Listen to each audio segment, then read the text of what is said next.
ንስር አሞራ እስከ 70 ዓመት የሚኖር የእድሜ ባለጸጋ ነው። ነገር ግን 70 ዓመት ሙሉ በደስታ ከመኖሩ በፊት በእድሜው አጋማሽ ማለትም ከ35 እስከ 40 ባለው እድሜው ላይ ከባድ ነገር ይገጥመዋል።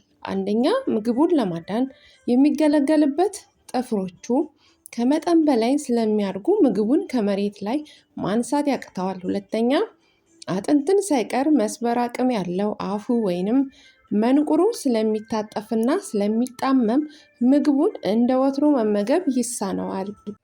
ሶስተኛ ክንፉና በአካሉ ላይ ያሉ ላባዎች ስለሚከብዱት ያ ሰማያ ሰማያትን እየሰነጠቀ ይበር የነበረው ኃይል ይደክመዋል። እነዚህን ሶስት ከባድ ነገሮች ንስር አሞራ በእድሜው አጋማሽ የሚያጋጥሙት ከባድ ነገሮቹ ናቸው። አሁን ንስር አሞራ ያለው ምርጫ ሁለት ብቻ ነው። አንደኛ ከረጃ አካሩ ጋር ዝም ብሎ በመቀመጥ ሞቱን መጠበቅ። ሁለተኛ 5 ወር የሚፈጅ ስቃይና መከራ ያለበት መስዋዕትነትን ከፍሎ ቀሪውን 35 ዓመት በደስታ ማሳለፍ። የመጀመሪያውን ከመረጠ በእድሜው አጋማሽ ይሞታል እና ታሪኩ እዛ ጋር ያበቃል። ሁለተኛውን ምርጫ ከመረጠ ግን የሚቀጥሉትን 5 መስዋዕትነቶች ማለፍ ይኖርበታል። አንደኛ ከፍተኛ ተራራ ላይ በመውጣት የብቻውን ጎጆ ይቀልሳል። ሁለተኛ ጎጆ ከቀለሰ በኋላ የመጀመሪያው ስራው የአፉን መንቁር ከአለት ጋር በማጋጨት ነቅሎ ይጥላል። ሶስተኛ ይህን ካደረገ በኋላ አዲስ መንቁር ይወጣለታል። መንቁሩ እስኪያድግ ድረስ ታግሶ በጎጆ ምንም አይነት ምግብ ሳይመገብ መቆየት ግዴታ ይሆንበታል። አራተኛ አዲስ መንቁር ከበቀለለት በኋላ በአዲስ መንቁሩ የገዛ እግሮቹን አሮጌ ጥፍር ነቃቅሎ ይጥላል። አምስተኛ አዲሱ የእግር ጥፍር ከበቀለለት በኋላ ደግሞ ይህንን አዲስ ጥፍር እንደ መሳሪያ በመጠቀም በሰውነቱ የተጣበቁትን እንዳይበር እንቅፋት የሆኑትን የገዘፉና ያረጁ ላባዎቹን ነቃቅሎ ይጥላል። በምትኩ አዲስ ላባ ያበቅላል። ይህን 5 ወር በዚህ መልኩ በጀግንነት ከተወጣ በኋላ እንደገና ራሱን በራሱ ወልዶና ወጣት ሆኖ ወደ ንስሮች መንደር ብቅ ይላል። አንተም በተመሳሳይ መንገድ አልፈ በአዲስ ህይወት ከፍ ብለ መብረር ትችል ዘንድ ታላቅ ማንነትን እንደገና ውለደው። ህይወት ቀጣይነት ያለው የእድገትና የለውጥ ጉዞ ነው።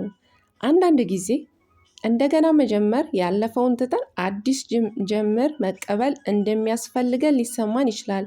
ይህ የዳግም ልደት ሂደት እንደገና መጀመር ብቻ ሳይሆን እውነተኛውን ማንነታችንን ገልጦ ከሰው ጋር ተስማምቶ መኖር ነው። ይህን የለውጥ ጉዞ እንዴት መጀመርና ታላቅ ማንነትን እንደገና መውለድ እንድትችል የሚከተሉትን ማድረግ ይጠበቅብሃል። አንደኛ ለውጥን ተቀበል። ለውጥ የማይቀር ነው። እናም ይህን እውነት በመቀበል ራሳችንን ለአዳዲስ መልካም አጋጣሚዎችና እድሎች እንከፍታለን። የተለመደውንና ምቹ የሆነውን ነገር መተው ከባድ ሊሆን ይችላል። ነገር ግን የምር የምናደርገውና የምንለውጠው በእነዚያ የለውጥ ጊዜያት ነው። ለውጥን ስንቀበል ካለፈው ውስንነት ተላቀን ማለቂያ ወደሌለው እምቅ ዓለም እንገባለን። ሁለተኛ ውስጣዊ ጥንካሬን ፈልገ አግኝ። በዳግም መወለድና መለወጥ ጉዞ ውስጥ ውስጣዊ ጥንካሬን ማግኘት አስፈላጊ ነው። ውስጣዊ ጥንካሬ የሚመጣው ከውስጥ ነው እና በጣም ጨለማ በሆነ ጊዜ ውስጥ እንኳን ሊመራን የሚችል ኃይል ነው። ተስፋ መቁረጥ በሚሰማን ጊዜ እንድንቀጥል የሚነግረን ውስጣዊ ድምፅ እና ኋላ ስንቀር ደግሞ ወደፊት የሚገፋን ጉልበት ነው። ሶስተኛ ያለፈውን ተወው።